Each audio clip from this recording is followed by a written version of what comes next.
Senhor, aqui está o teu servo, Senhor. Fala através dele, Senhor. Que ele seja um instrumento nas tuas mãos agora. Que cada coração, cada mente esteja cativa à obediência de Cristo, Senhor. Que cada coração e mente possa estar preparado pelo teu Espírito Santo, Senhor. Nós clamamos para ouvir a tua palavra, Senhor. Para que a semente da sua palavra encontre terra fértil no coração de cada irmão, de cada irmã que está aqui nesta noite, Senhor.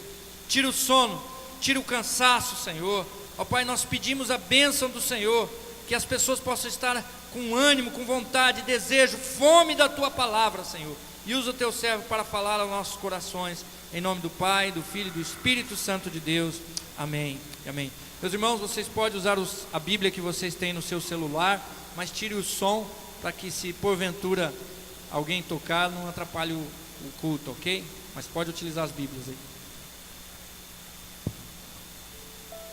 A graça e a paz do Senhor Jesus, amém? Eu creio que, como foi comigo nesta semana, o Espírito Santo de Deus andou conversando com você. Talvez você esteve perguntando algumas coisas para Deus, como por exemplo, Senhor, até quando? Como por exemplo, qual é o meu direito? Como talvez você esteve, talvez até no ponto de talvez estar brigando com Deus, porque você tem ido aos pés do Senhor, e talvez a tua resposta não tenha chegado. Falar em respostas, Jesus, Ele usou de muitas estratégias para difundir o Evangelho e pregar a sua palavra. Ele usou por meio de parábolas, Ele usou por meio de metáforas, Ele usou por meio de exemplos. Mas uma das formas e algumas das técnicas que Jesus usou para levar o povo a pensar na sua palavra é quando Ele fazia alguma pergunta.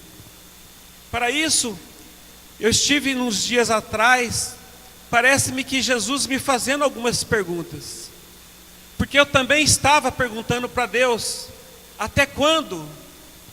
Como? De que jeito? Não chega nunca. Mas de repente eu me vi, Deus conversando comigo e me fazendo perguntas. E essas perguntas que Jesus fazia para mim, eu comecei a passar para o papel. São muitas as perguntas, mas eu destaquei 3 para nós estarmos para refletir nesta noite. E eu quero que você acompanhe comigo. A primeira pergunta que Jesus fez para mim, e Ele está te fazendo para você também nesta noite. Ele diz assim: e vós, quem dizeis que eu sou? Abra sua Bíblia em Mateus capítulo 16.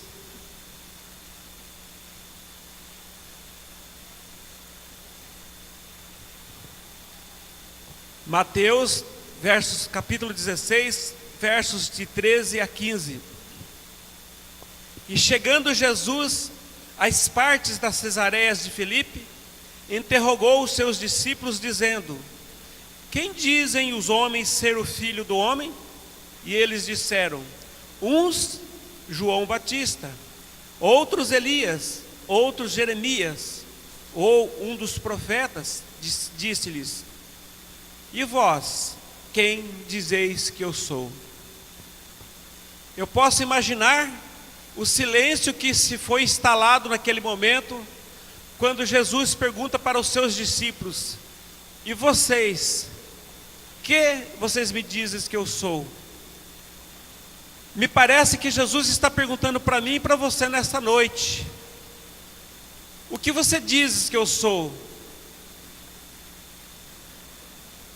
Há muitos anos atrás, quando adolescente, eu era de uma outra igreja, e eu ouvia os hinos que falavam que Jesus morreu na cruz, foi na cruz, seu sangue verteu, e aquilo não fazia muito sentido, porque eu não tinha um estudo que me explicasse tudo aquilo. Eu só sabia que Jesus morreu, mas eu não entendia qual era o contexto dessa morte, o que essa morte significava. E eu passei anos sem entender isso. Quando eu comecei a me interessar para saber quem era Jesus e qual foi a sua obra, que eu fui entender. Eu me lembro também de uma passagem que está em João capítulo 4, Quando Jesus tem um encontro casual com uma mulher, que ela foi a um poço tirar água e ele estava ali por um acaso, e ele pede água para ela e ela diz para ela: como você me pede água sendo judeu? E ele diz para ela: ah, se você soubesse quem eu sou e quem é meu pai. Essa pergunta que ele faz, essa colocação que ele faz para essa mulher, parece que Deus fez um dia para mim, dizendo: ah, se você soubesse, Laércio, quem é que eu sou. Ah, Joaquim, se você soubesse quem Jesus é. Ah, Ricardo, se você soubesse quem eu sou e quem é o meu pai. E assim por diante, cada um de nós podemos pensar no nosso nome, Jesus nos perguntando: ah, fulano, se você soubesse quem eu sou. Eu percebo que nós, no modo geral, no meio cristão, sabemos muito pouco de Jesus. Sabemos apenas que ele morreu numa cruz para nos salvar. Isso é praticamente tudo, mas tem um contexto por trás de tudo isso. Nós precisamos saber quem é esse Jesus. Para saber um pouco de quem é Jesus, em João capítulo 1, verso 1 e 2, diz que no princípio ele era o Verbo, e o Verbo estava com Deus, e o Verbo era Deus. Ele estava no princípio com Deus. Nós começamos aqui a entender que Jesus, ele é nada mais, nada menos que Deus. Ele estava com Deus e ele era Deus. Mas também, além de ser Deus, ele é Criador, porque no capítulo, do verso 3, diz que todas as coisas foram feitas por ele, e sem ele nada do que foi feito se fez. Quando eu vejo que sem ele nada do que foi feito se fez, eu posso imaginar a partir do versículo que ele diz assim, Deus falando: e façamos o homem a nossa imagem e semelhança. Quando ele disse façamos, ele disse: eu, o Filho e o Espírito Santo fizemos. E tudo que foi feito por ele. Eu fico imaginando que houve uma reunião entre os três, Pai, Filho e Espírito, e eles para discutir como que ia se fazer o ser humano. Eu já imagino o próprio Jesus falando assim: não, nós vamos fazer ele de barro, eu vou fazer ele, porque a Bíblia diz que ele fez. E ele faz aquele boneco de barro e fala para o Pai: sopra nas suas narinas, e o Espírito de Deus habita em nós. Deus é o que estava no princípio, ele é o Alfa. Ele é Deus, ele é o Criador, ele é o Salvador. João 3,16 está assim escrito que Deus amou o mundo de uma tal maneira que ele deu. Deus deu o seu Filho unigênito para que aquele que nele crê não pereça, mas tenha vida eterna. Jesus, ele é Deus, ele é Criador, ele é Salvador. Ele também foi servo, ele foi tudo, mas ele deixou tudo para ser nada, para servir a nós mesmos. Essa pergunta que no começo foi lida, quando Jesus pergunta para os discípulos: o que tu dizes que eu sou? Nenhum deles conseguiu dar uma resposta tão completa como o apóstolo Paulo deu numa carta aos Filipenses, capítulo 2, versos 6 a 8. Parece-me que Paulo fez um estudo profundo de Jesus. Ele analisou, ele questionou, e ele pontuou, e ele escreveu como se fosse um TCC sobre Jesus. E ele escreve assim: ele tinha a natureza de Deus, mas não tentou ficar igual a Deus. Pelo contrário, ele abriu mão de tudo o que era seu e tomou a natureza de servo, tornando-se assim igual aos seres humanos e vivendo a vida comum de um ser humano. Ele foi humilde e obedeceu a Deus até a morte, e morte de cruz. Quem tu dizes que eu sou? Aquele que estava do lado de Deus, onde não tinha frio, não tinha neve, não tinha calor, não tinha briga, não tinha contenda, não tinha sofrimento, não tinha desgraça, não tinha tragédia, mas ele desceu, ele se fez servo para morrer em meu lugar e no teu lugar, para servir de salvação para as nossas vidas. Esse é Jesus. Quem tu dizes que eu sou? Tu és o Salvador, que deixou a sua glória, desceu, se humilhou, viveu como servo, por mim, que não fez nada. De graça o Senhor morreu na cruz por mim. Ele também é o nosso advogado, como diz na primeira carta de João, capítulo 2, verso 1. Primeira carta de João: meus filhinhos, estas coisas eu vos escrevo para que não pequeis. Mas se alguém pecar, temos um advogado, Jesus Cristo, o justo, um advogado para com o Pai. As nossas obras, as nossas andanças, os nossos pensamentos, os nossos erros nos separam de Deus. Mas Jesus, o advogado, fala: está pago, está consumado, ele está livre o acesso, você pode passar, o caminho está livre.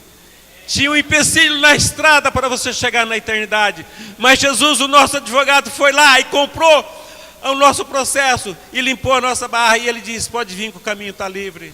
Jesus é o nosso advogado. Jesus também, ele é Senhor. O mesmo Paulo, apóstolo, continuando na carta que ele escreve sobre Jesus, no capítulo 2, do verso 9 a 11, ele escreve assim: que Deus deu a Jesus a mais alta honra e pôs nele o nome que é o mais importante de todos os nomes, para que em homenagem ao nome Jesus, todas as criaturas no céu, na terra e no mundo dos mortos caiam de joelhos e declarem abertamente que Jesus Cristo é o Senhor. Não tem Buda, não tem Alá, não tem Maria, não tem João, não tem Pedro, não tem para ninguém. É somente Jesus, por ordem de Deus. Aleluia, pode aplaudir, porque isto é Jesus. Quem tu dizes que eu sou o seu Senhor da sua vida. A segunda pergunta que Jesus fez, que me deixou assim um pouco pensativo, é: que queres que eu te faça?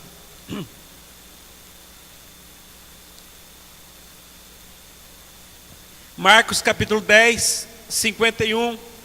E Jesus falando, disse-lhe: que queres que eu te faça? O cego lhe disse: mestre, que eu tenha vista. Esse trecho, esse recorte de texto, ele faz parte de um contexto onde conta a história de um cego chamado Bartimeu, que mendigava à porta de uma cidade chamada Jericó. E um dia daqueles, Jesus passando por ali, como era de praxe, a multidão o acompanhava. E quando aquela multidão o acompanhava, fazia-se um tropel de passos passando, que chamou a atenção daquele cego.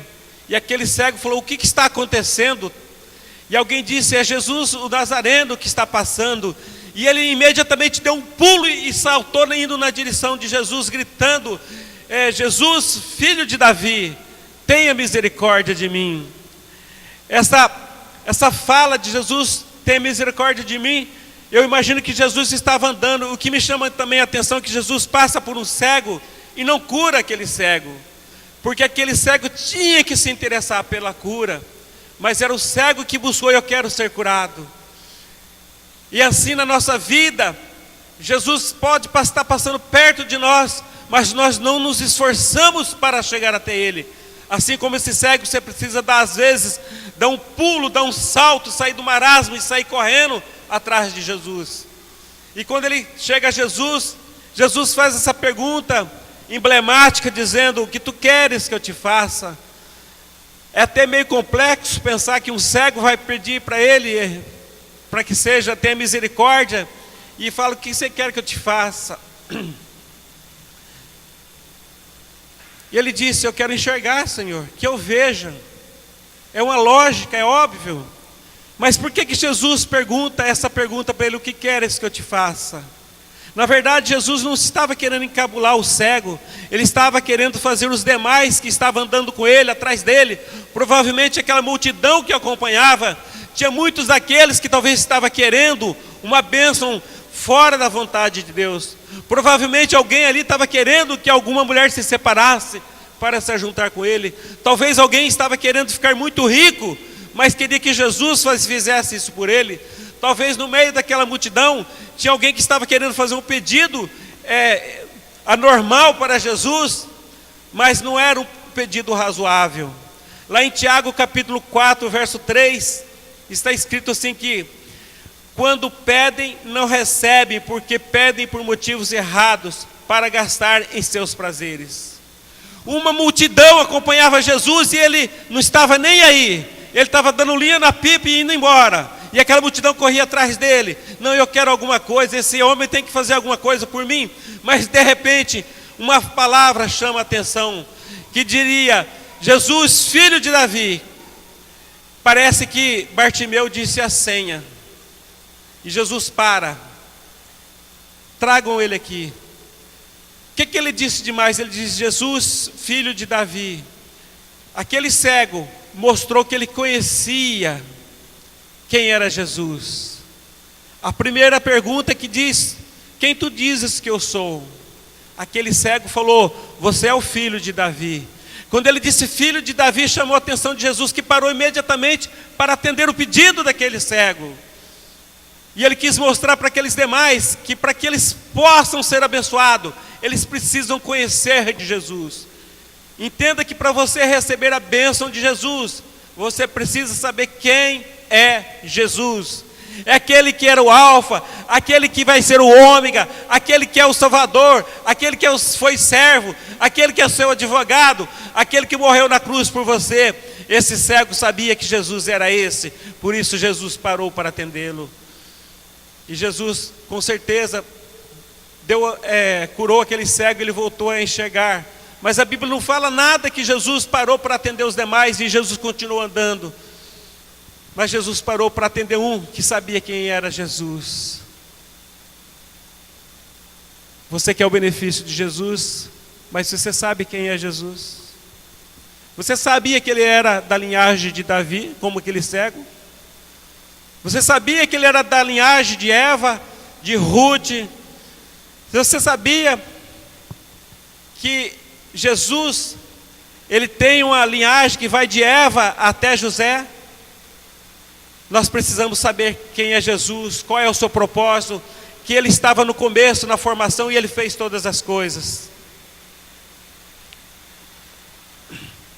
O que te motiva a aproximar de Jesus? O que faz com que você se aproxime de Jesus? Talvez como aquela multidão que acompanhava Jesus, você está em busca de uma cura. Talvez você está em busca de uma promoção. Talvez você está se aproximando de Jesus porque você está precisando de um emprego. Talvez o problema financeiro da tua vida vai de mal a pior. Quem sabe um relacionamento que não se firma nunca é o teu problema. Mas quem você diz que Jesus é? E o que você quer que Ele faça por você? Será que o que você está pedindo vai ser uma bênção na tua vida? Será que não vai atrapalhar a tua vida? O cego Bartimeu, ele é como nós, ele é um exemplo de nós, precisando enxergar as coisas espirituais. Nós precisamos enxergar o Espírito Santo de Deus.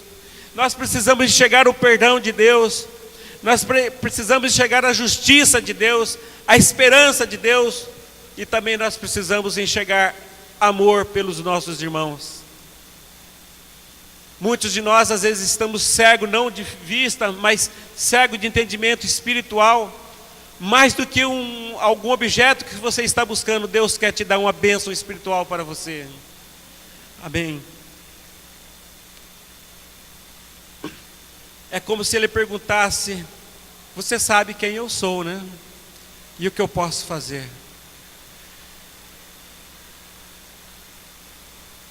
Jesus pode estar dizendo para você nessa noite: o que eu posso fazer na tua vida é muito maior do que você pensa.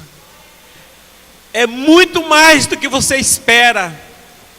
É muito mais do que você acha que é melhor para você. Eu tenho muito mais para você. Eu tenho bênçãos para a tua vida que é muito mais do que você está buscando.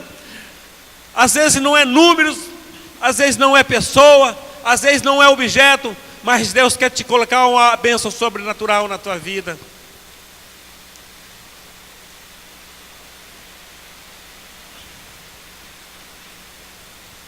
Saiba que o que Jesus poderia fazer por nós, Ele já fez. Ele morreu naquela cruz, e aquela morte na cruz proporcionou o nosso livre acesso para com o Pai, e a nossa vida já está prometida uma vitória para morar no céu.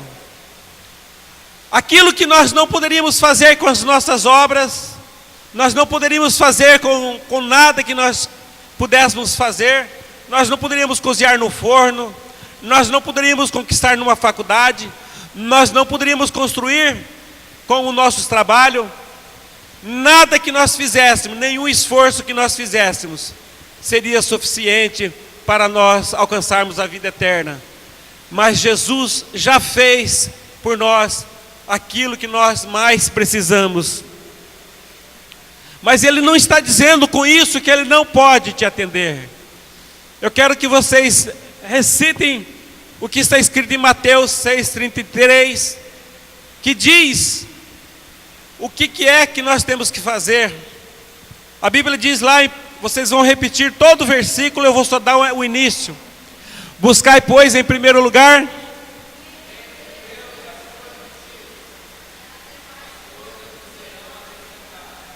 vocês disseram que vocês vão buscar a Deus em primeiro lugar, amém?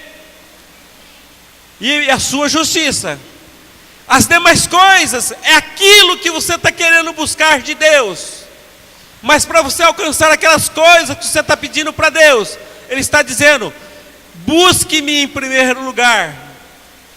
Você vai ter justiça na tua vida, e aquele carro que você quer, você vai ter. Aquele namorado que você quer, você vai ter. Aquele marido que você quer, vai ter. Aquela bênção sobre o teu casamento, ela vai chegar. Aquela vitória com o teu marido, com a tua esposa, aquela vitória financeira, ela vai chegar. Você busca o Senhor em primeiro lugar e o seu reino, e a sua justiça, e as demais coisas, elas vão ser acrescentadas. Promessas de Jesus.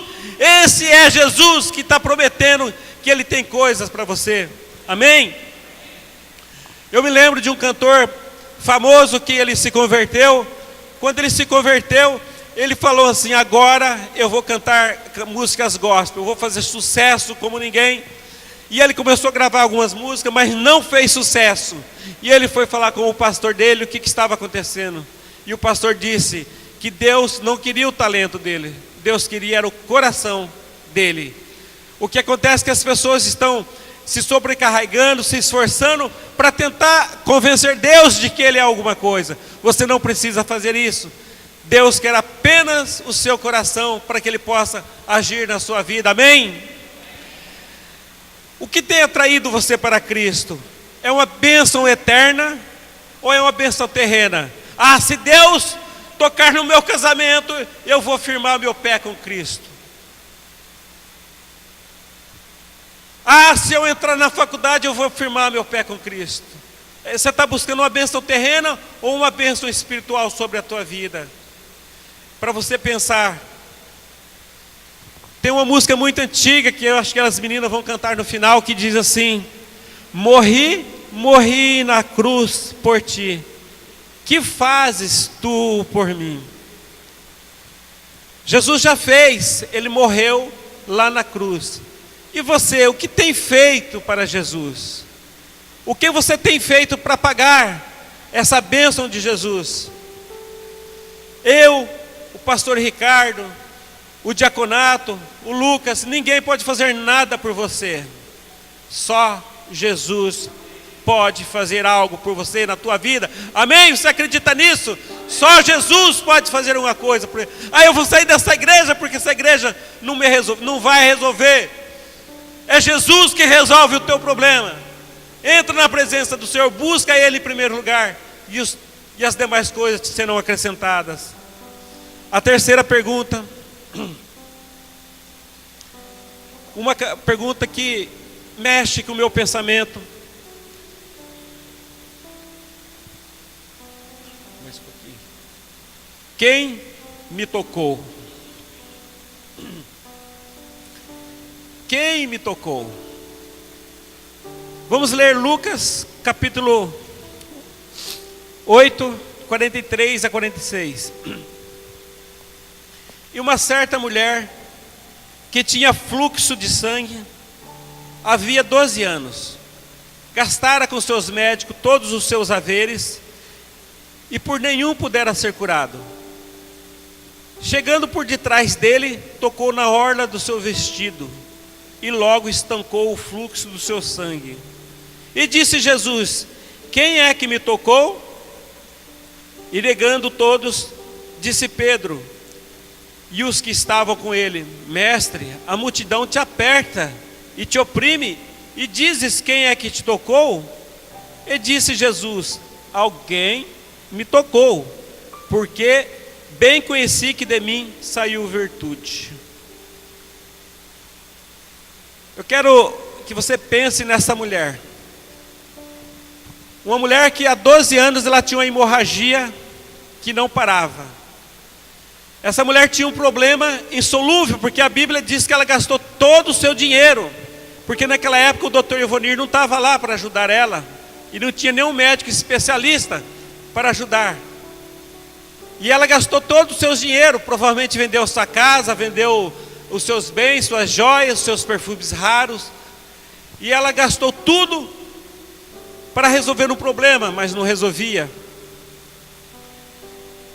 Era uma mulher que, além de ter um problema insolúvel, ela estava sem recursos.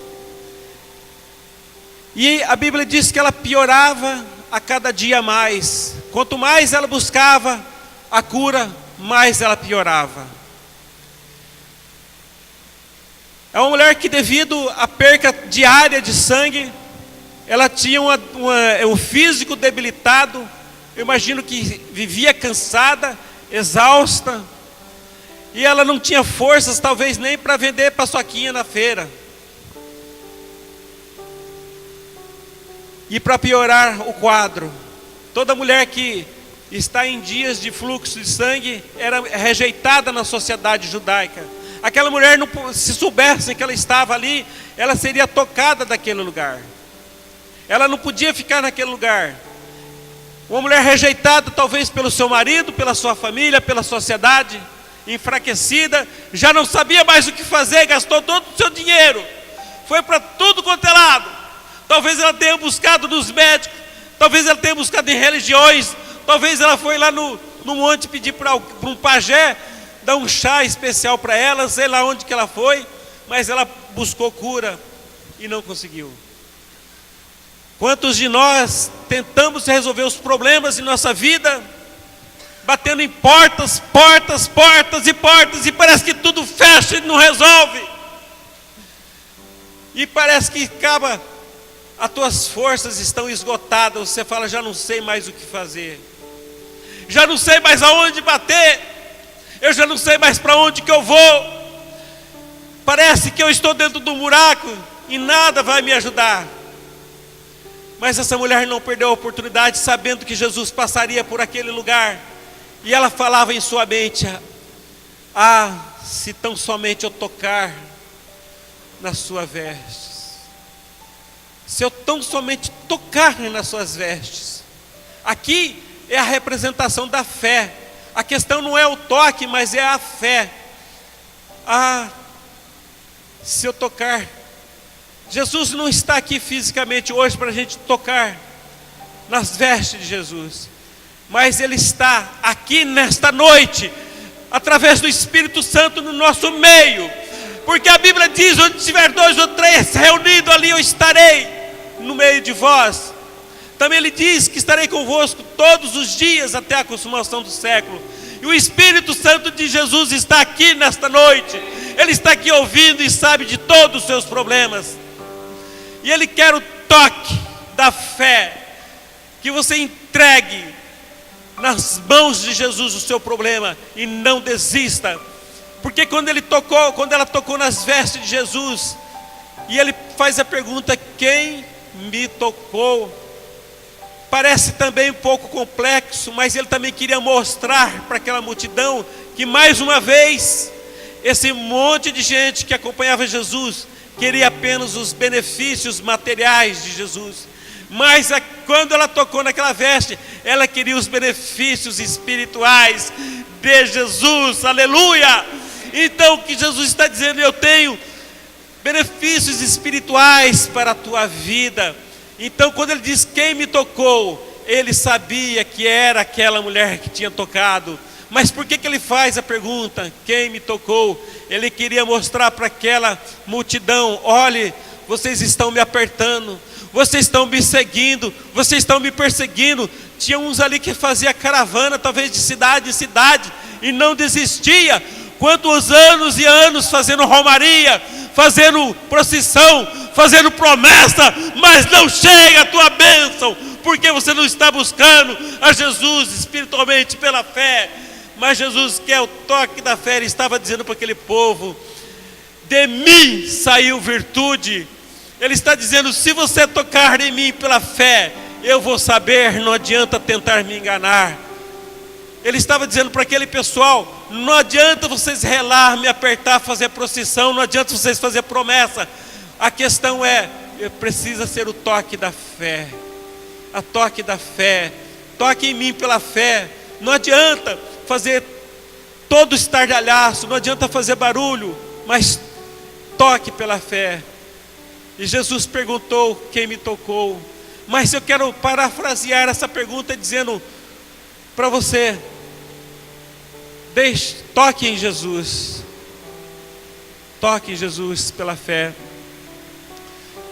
Eu quero pedir, eu vou primeiro o Lucas Solano aqui. Daqui a pouquinho eu vou chamar as meninas para cantar uma canção. A hora que elas vierem para cantar a canção, eu quero fazer um apelo aqui para vocês. Mas eu quero antes dizer para você que pense durante essa semana em 3 perguntas que Jesus nos faz nesta noite. Você, eu, o que nós dizemos que Jesus é? Ele é apenas um daqueles que nós podemos chegar num supermercado e dizer: me dá aí um pacote de bênção, me dá 1 quilo de vitória, me dá aí, Senhor, um pacote de finanças para resolver os meus problemas. Será que Ele é esse?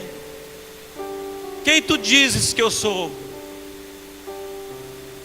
E a segunda pergunta que você vai pensar durante a semana: o que queres que eu te faça? Eu acho que você está querendo ficar rico, né? Eu acho que você está atrás daquela vizinha, né?